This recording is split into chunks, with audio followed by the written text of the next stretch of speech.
اعوذ باللہ من الشیطان اللعین الرجیم بسم اللہ الرحمن الرحیم الحمد للہ رب العالمین والعاقبۃ للمتقین والصلاة والسلام علی سید الانبیاء والمرسلین وعلی آلہ الطیبین الطاہرین المعصومین المظلومین ولعنۃ اللہ علی اعدائہم اجمعین. اما بعد فقد قال اللہ سبحانہ وتعالی فی کلامہ الاعلی اعوذ باللہ من الشیطان اللعین الرجیم بسم اللہ الرحمن الرحیم انا اعطیناک الکوثر فصل لربک وانحر ان شأنک هو الابتر.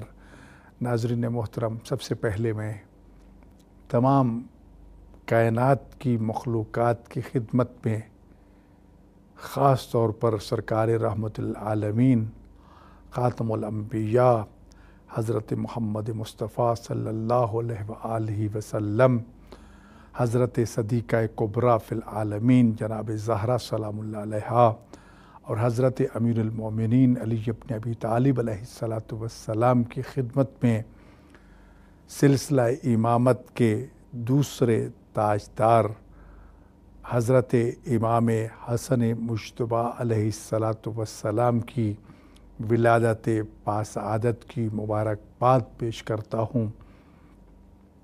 حضرت امام حسن مجتبیٰ علیہ السلام قرآن کریم کی سورہ کوثر کی عملی تفسیر بن کر 15 رمضان المبارک کو اس دنیا میں تشریف لائے.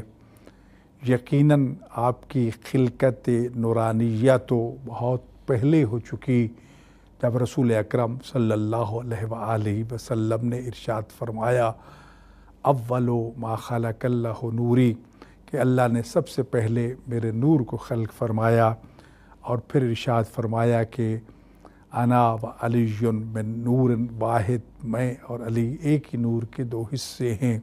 الفاطمہ تو بضعۃ منی، فاطمہ میرا حصہ ہے. الحسن والحسین و ریحانتا، یا حسن اور حسین میری خوشبو ہے، یا ابنایا میرے بیٹے ہیں. لیکن اس ظاہری دنیا میں آپ کی تشریف آوری 15 رمضان المبارک کو ہوئی، کیونکہ رسول اکرم صلی اللہ علیہ وآلہ وسلم کو اللہ تعالیٰ نے فرزند تو عطا فرمائے تھے. جناب قاسم علیہ السلام رسول اکرم کے بیٹے ہیں، جن کی وجہ سے آپ کی کنیت ابو القاسم ہے. اسی طرح آپ کے فرزند طیب اور طاہر ہیں، لیکن وہ آپ کی حیات مبارکہ میں ہی دنیا سے چل بسے تھے.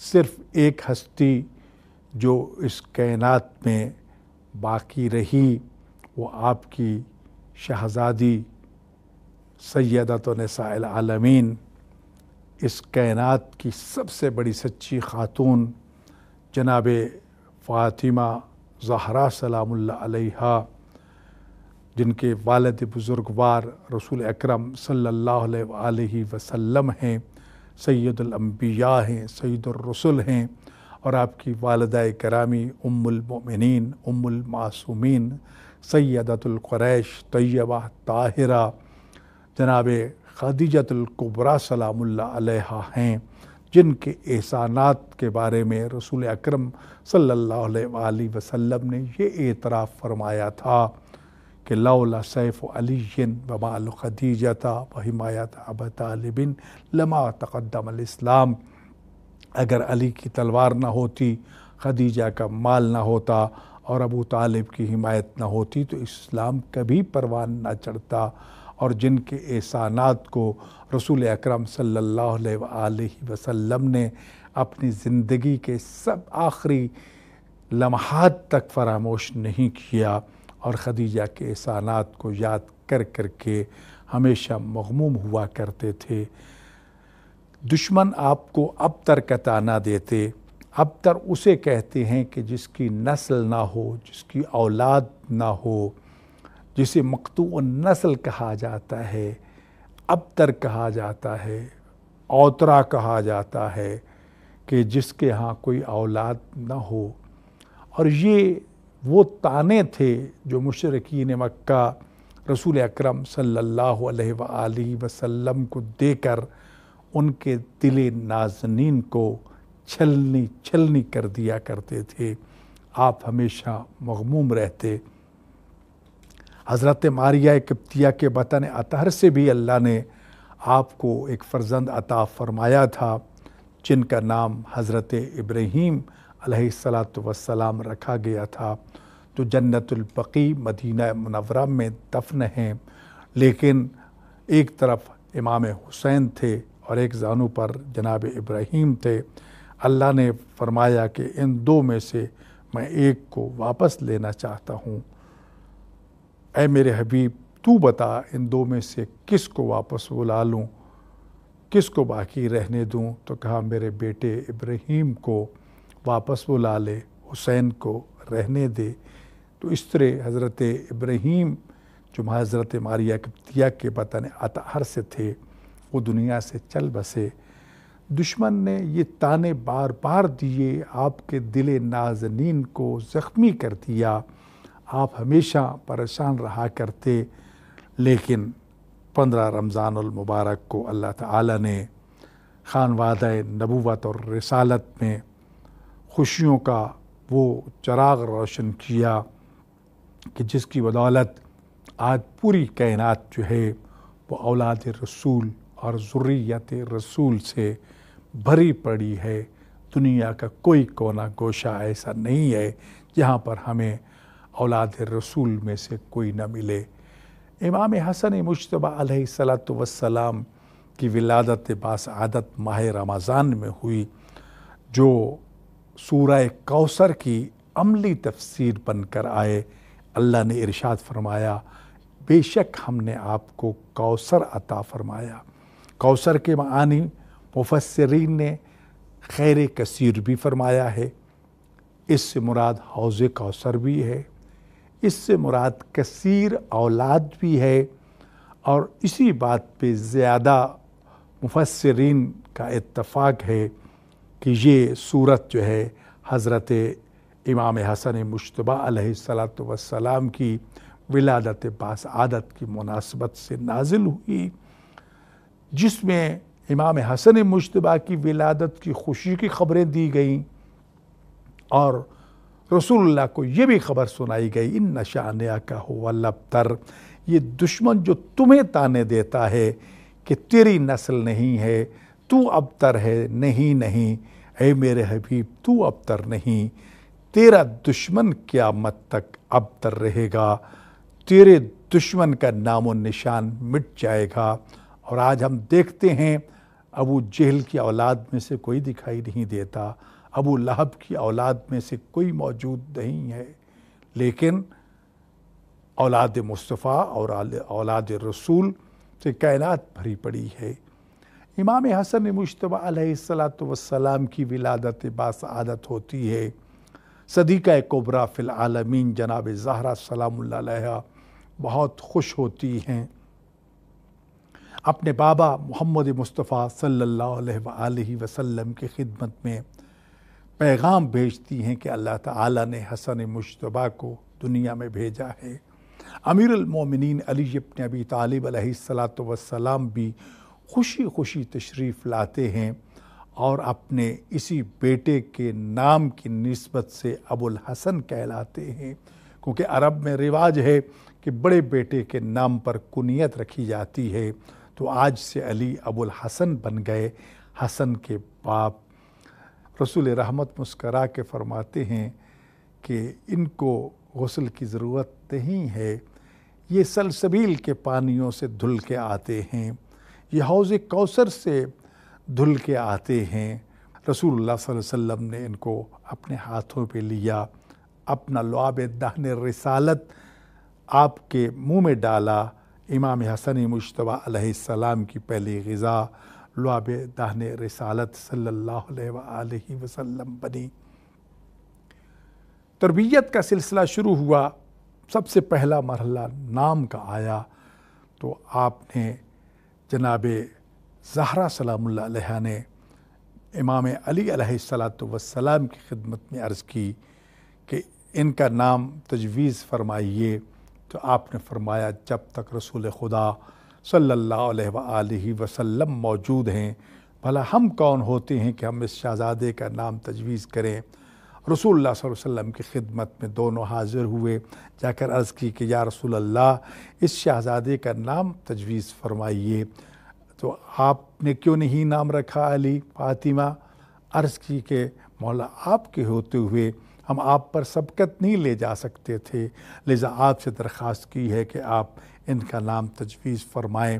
تو آپ ارشاد فرماتی ہیں کہ اگر آپ مجھ پر سبقت نہیں لے جا سکتے تو میں پھر اپنے رب پہ سبقت نہیں لے جا سکتا، میں اپنے پروردگار سے پوچھتا ہوں کہ اس شہزادے کا نام کیا رکھا جائے۔ تو آپ نے خداوند متعال کے حضور درخواست دائر کی، جبرائیل امین جو ہیں علیہ السلام وہی لے کر نازل ہوئے اور ارشاد فرمایا کہ اللہ کا حکم ہے کہ جس طرح ہارون علیہ السلام حضرت موسیٰ کے جانشین تھے، اسی طرح علی ابن ابی طالب جو ہیں یہ آپ کے جانشین ہیں۔ جس طرح حضرت ہارون کے بیٹے کا نام شبر یا شبر اللہ نے رکھا تھا، اسی نام کی شباہت کے طور پر اس شہزادے کا نام جو ہے عربی زبان میں حسن بنتا ہے، لہٰذا اس کا نام حسن تجویز کیجیے۔ حسن کو عربی زبان میں شبر یا شبر کہا جاتا ہے اور جبکہ عربی میں حسن کہا جاتا ہے۔ تو اس طرح وحی الہی کے مطابق اس شہزادے کا نام حضرت حسن علیہ السلام رکھا گیا۔ تو اس طرح وحی الہی کے مطابق اس شہزادے کا نام عصمت ملی تربیت کے لیے نگہبان امامت جو ہے امیر المومنین علی ابن ابی طالب علیہ السلام کی سرپرستی ملی، رسول اکرم خاتم الانبیاء صلی اللہ علیہ وآلہ وسلم کی نبوت اور رسالت کا سایہ نصیب ہوا، اور اس معصوم ماحول میں اس شہزادے کی تربیت کا سلسلہ شروع ہوا۔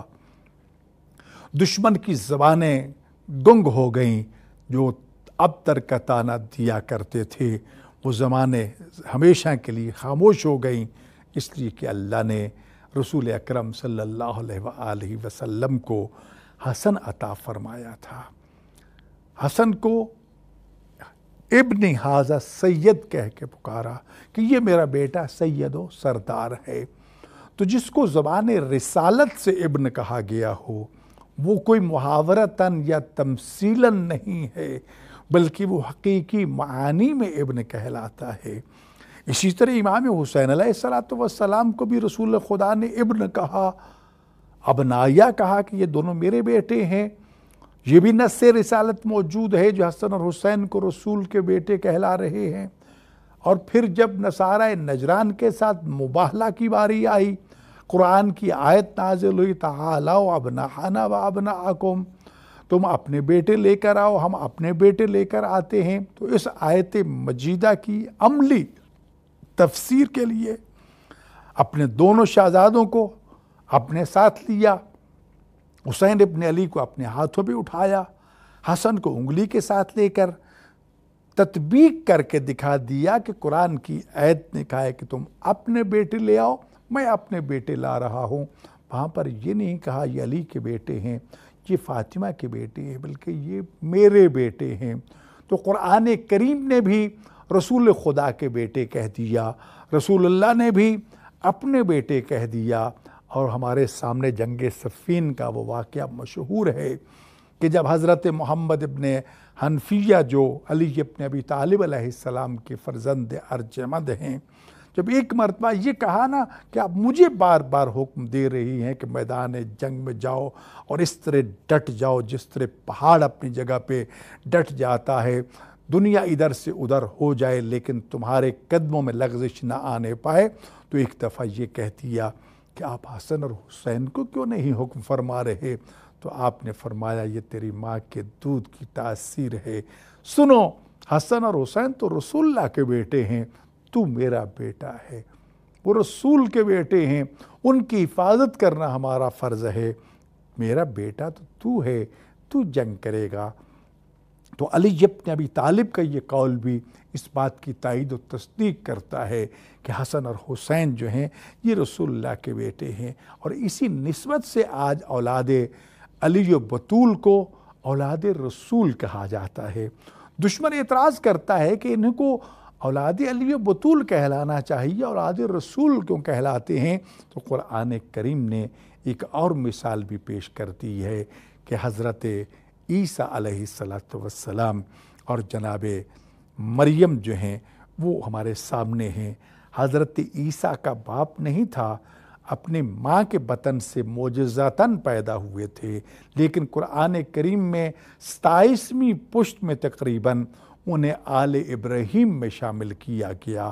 تو اگر اتنی دیر کے بعد عیسیٰ علیہ السلام جو ہیں وہ اپنی ماں کی طرف سے آل ابراہیم میں شامل ہو سکتے ہیں، تو پھر زہرا کی اولاد جو ہے وہ آل مصطفیٰ میں شامل کیوں نہیں؟ رسول اللہ نے جوانان جنت کا سردار قرار دیا۔ رسول اللہ نے اپنے شہزادے کو لفظ سید سے تعبیر کیا کہ ابنی ھذا سید، یہ میرا بیٹا سید و سردار ہے، سید کا لقب عطا فرمایا۔ اور پھر امام حسین علیہ السلام کی ولادت بھی معجزہ تن ولادت ہے، جو 6 ماہ کے بعد آپ کی ولادت ہوئی۔ 6 ماہ کے مدت حمل جو ہے یہ قرآن کریم میں 30 شہرن کے ساتھ تعبیر کی گئی ہے، اور اس طرح دونوں شہزادوں کی فضیلتیں برابر چلتی ہیں۔ الحسن والحسین سیدہ شباب اہل الجنہ، حسن اور حسین جنت کے جوانوں کے سردار ہیں۔ کبھی فرمایا کہ حسین منی و انا من حسین، تو کبھی فرمایا حسن منی و انا من حسن، حسین مجھ سے ہے میں حسین سے ہوں، حسن مجھ سے ہے میں حسن سے ہوں۔ کبھی فرمایا علی منی و انا من ہو، علی مجھ سے ہے میں علی سے ہوں۔ کبھی فرمایا انہم منی و انا منہم، یہ مجھ سے ہیں اور میں ان سے ہوں۔ حقیقت میں یہ ان کا گوشت جو ہے وہ رسول اللہ کا گوشت ہے، ان کا خون جو ہے وہ رسول اللہ کا خون ہے۔ یقیناً ان کی اطاعت رسول اللہ کی اطاعت ہے، اور ان کی توہین اور ان کے شان میں گستاخی جو انسان کو دائرہ دین سے خارج کر دیتی ہے، ان کی توہین کرنے والا واجب القتل ہے، اس پر حد قتل جاری ہوتی ہے۔ امام حسن مجتبی علیہ السلام نے ماں کی آغوش میں تربیت پائی، بابا علی سے تربیت حاصل کی، اپنے نانا رسول سے احکام اسلام سیکھے، اور جتنا کچھ دین اس شہزادے نے سیکھا، چاروں طرف سے امامت اور نبوت اور عصمت کا حصار، اور اس پاک و پاکیزہ طیب و طاہر ماحول میں امام حسن نے دین کی وہ تعلیم حاصل کی کہ جو بعد میں دین کے محافظ بنے، لوگوں کو تبلیغ کی، حلم و بردباری کو اپنا شعار بنایا، صبر و تحمل سے اپنے آپ کو آراستہ کیا، سخاوت کا وہ کمال مظاہرہ کیا کہ حسن سے بڑھ کر کوئی سخی نہیں ہے۔ ہمیشہ کریم اہل بیت کے نام سے پہچانے جاتے تھے، اور آج بھی ان کا دسترخوان مدینہ منورہ میں باقاعدگی سے بچتا ہے۔ صرف مدینہ میں نہیں، دنیا کے سارے ملکوں میں ہر مومن امام حسن مجتبی کا دسترخوان بچھا کے امام کے نام پر جو ہے وہ تبرک تقسیم کرتا ہے، اور اللہ کے ہاں سے خوشیاں حاصل کرتا ہے۔ دونوں بھائیوں کا مزاج الگ الگ تھا۔ ایک راوی بیان کرتا ہے کہ ایک دن میں مدینہ منورہ میں حاضر ہوا، امام حسین علیہ السلام کی امامت گدا پہ پہنچا تو کیا دیکھتا ہوں کہ لوگ روزے کے ساتھ ہیں، تسبیح و تقدیس میں مصروف ہیں، نمازیں پڑھ رہے ہیں، دعائیں پڑھ رہے ہیں۔ اور تھوڑی دیر کے بعد جب امام حسن مجتبی علیہ السلام کے در اقدس پہ پہنچا تو وہاں دیکھتا ہوں قسم و قسم کے کھانے ہیں، ہنسی مزاح ہو رہا ہے، کھانے کھائے جا رہے ہیں۔ میں حیران و پریشان ہو گیا کہ ایک بھائی کا یہ کردار اور ایک بھائی کا یہ کردار، تو میں نے امام سے یہ سوال کر لیا اور پوچھنے پر مجبور ہو گیا۔ مجھے سمجھ نہیں آ رہی کہ میں حسین کی سنت پہ عمل کروں یا مولا حسن آپ کی سنت پہ عمل کروں۔ تو جواب ملا، میرا بھائی حسین جو ہے وہ روحانی فکری غذا مہیا کرتا ہے اور میں جسمانی غذا مہیا کرتا ہوں۔ اس سنت پہ عمل کرنا چاہو وہ بھی سنت اچھی ہے، اس پہ عمل کرنا چاہو یہ بھی کمال سنت ہے۔ تو یہ کردار تھا ائمہ اہل بیت کے شہزادوں کا۔ لیکن دسترخوان حسن کا یہ عالم ہے کہ ایک شخص جو ہے وہ مدینہ کے ایک مضافات سے گزرتا ہے، ایک باغ میں ایک مزدور کو مزدوری کرتے ہوئے پاتا ہے، کہتے ہیں بھوکا ہوں، کھانے کے لیے کچھ دیجیے۔ فرمایا کھجور کے ساتھ میری روٹی آویزاں ہے، اگر کھا سکتے ہو تو اٹھا کے کھا لو۔ اٹھائی، توڑنے کی کوشش کی، ٹوٹ نہیں پائی، ٹوٹ گئی تو چبانے کی کوشش کی، چبائی نہیں گئی۔ مزدور کو بھی دیکھتا ہے، روٹی کو بھی دیکھتا ہے۔ بالآخر دلوں کے رازوں کو جاننے والے علی ابن ابی طالب نے کہہ دیا کہ نرم و نازک کھانے کے عادی لگتے ہو، اس روٹی کو یہیں رکھ تو تم نہیں کھا پاؤ گے، مدینہ میں چلے جانا، حسن کا دسترخوان پوچھ لینا، تیری پسند کا کھانا تمہیں مل جائے گا۔ آ گیا مدینہ منورہ میں دسترخوان امام حسن مجتبیٰ پہ، ایک لقمہ کھاتا ہے، ایک کباب چھپاتا ہے، ایک کھاتا ہے ایک چھپاتا ہے۔ سرکار حسن مجتبیٰ کی نظر پڑ جاتی ہے، پوچھا تیرا کوئی اور بھی ساتھی ہے تو اس کو بھی بلا لے۔ عرض کرتا ہے میرا تو کوئی ساتھی نہیں، لیکن میں نے ایک مزدور کو مزدوری کرتے دیکھا ہے، اس کی روٹی اتنی خشک تھی کہ چبائی نہیں گئی، چاہتا ہوں یہ کھانے اس کے لیے لے کے جاؤ۔ تو آپ کی آنکھوں سے آنسو آ گئے اور فرمایا دیکھو یہ اسی کریم علی ابن ابی طالب کا دسترخوان ہے جو خود بھوکا رہتا ہے لیکن دوسروں کو کھلاتا ہے۔ علی کا یہ بیٹا اتنا حلیم تھا کہ ایک دن ایک شامی نے آ کر آپ کو گالیاں دینا شروع کر دیں، آپ سنتے رہے۔ جب جی بھر کے گالیاں دے چکا تو فرماتے ہیں بھوکے ہو تو کھانا کھلا دوں، لباس نہیں ہے تو لباس پیش کر دوں، زادِ راہ نہیں ہے تو زادِ راہ پیش کر دوں۔ یہ جواب سن کے حیران و پریشان ہو جاتا ہے کہ میں نے تو کچھ اور سنا تھا اور آپ اتنے کریم ہیں، قدموں پہ گر پڑا، آپ کے تابع ہو گیا۔ آپ نے ہمیشہ پیدل حج کیے، سواریاں ساتھ ہوا کرتی تھیں، لوگ کہتے تھے حسن آپ پیدل چل رہے ہیں اور سواریاں بھی ساتھ ہیں، تو فرمایا کرتے تھے پیدل اس لیے چلتا ہوں کہ کائنات کے عظیم پروردگار کے حضور حاضر ہونا ہے، عز و انکساری سے حاضر ہوا جائے۔ سواریاں اس لیے ساتھ رکھتا ہوں تاکہ لوگ یہ نہ کہہ دیں کہ حسن غریب ہے، فقیر ہے، مسکین ہے، سواریاں ہے نہیں، پیدل چلنے پر مجبور ہے۔ تو گویا کہ امام نے اپنے عمل سے بتا دیا کہ رب کبریا کے حضور کس طرح عز و انکساری کے ساتھ جھکنا چاہیے۔ ناظرین محترم، امام حسن مجتبیٰ علیہ السلام نے دین کو بچایا، وقت کے تقاضوں کے مطابق دین کی حفاظت کی، صلح نہیں کی، اپنی شرائط دشمن سے منوائیں، اپنی شرائط تسلیم کر کے آپ نے مسلمانوں کے جان، مال اور عزت و ناموس کی حفاظت کی۔ یقیناً دوش رسالت کے اس سوار امام حسن کے کردار کو اپنانے کی ضرورت ہے۔ ہمیشہ فقراء اور مساکین کی مدد کی، حاجت مندوں کی مدد کی، اعتکاف کو چھوڑ دیا، طواف کو چھوڑ دیا، لیکن حاجت مند کی حاجت روائی کے لیے چلے گئے۔ جب پوچھا گیا مولا آپ تو اعتکاف میں تھے، آپ تو طواف میں تھے، آپ نے اعتکاف و طواف چھوڑ کر ایک سائل کی مشکل حل کرنے کے لیے چلے گئے، تو فرمایا سائل کی مشکل حل کرنا حج و عمرہ کا ثواب رکھتا ہے، جبکہ طواف کرنا اعتکاف کا ثواب رکھتا ہے۔ عزیزان گرامی، آئیں امام حسن مجتبیٰ علیہ السلام کی سیرت کو اپنانے کی کوشش کریں، جو شہزادہ امن کہلاتا ہے۔ اس دنیا کو امن و سلامتی کا گہوارہ بنانا ہے تو امام حسن مجتبیٰ علیہ السلام کی سیرت پر عمل کرنا ہوگا۔ اللہ تعالیٰ اس خوشی کے موقع پر ہمیں امام حسن مجتبیٰ علیہ السلام کی شفاعت نصیب فرمائے اور ہمیں ان کی رعایا میں شمار فرمائے۔ ہمیں امام حسن علیہ السلام کی تعلیمات پر عمل پیرا ہونے کی توفیق عطا فرمائے۔ والسلام علیکم ورحمۃ اللہ وبرکاتہ۔